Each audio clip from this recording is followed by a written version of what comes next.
Today, Governor Cuomo announcing new plans to expedite the speed at which the COVID vaccine is being distributed to frontline workers across the state. 7 Eyewitness News reporter Ala Arabi breaking this down for us tonight. New York State, with a population of about 20 million people, receives 300,000 vaccines per week from the federal government, according to Governor Cuomo. And in order to achieve herd immunity, he says 70 to 90% need to get vaccinated. The minimum of 70% means 14 million need to be vaccinated, which Governor Cuomo says will take about 47 weeks. He says vaccine distribution rates are up, but it's not enough, and we can't increase the supply. It's all done federally, and then we get a proportionate amount.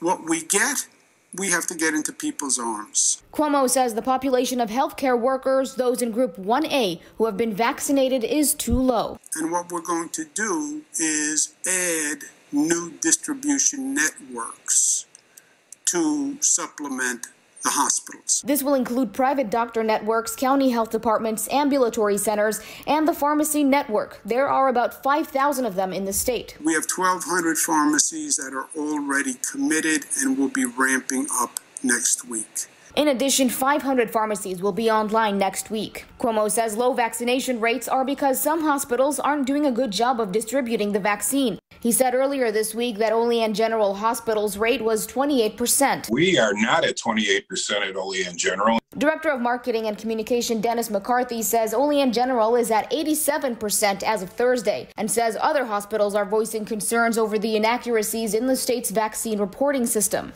They believe it has something to do with how the data is being processed through the Department of Health. Understand that these reports, from what I'm getting, is that hospitals have to file up to 5 reports, different reports each day on the vaccination program. He adds almost 200 people have registered Friday and expects they might be out of vaccines by the end of the day. Lieutenant Governor Kathy Hochul says by the time everyone in Groups 1A and 1B are vaccinated, it will be mid-April, which is why she announced the creation of a vaccine hub to ensure equitable distribution in Western New York. And we're intensely setting up more distribution points, not just the pharmacies and healthcare offices, but literally large locations people can drive up. In Buffalo, I'm Ala Arabi, 7 Eyewitness News.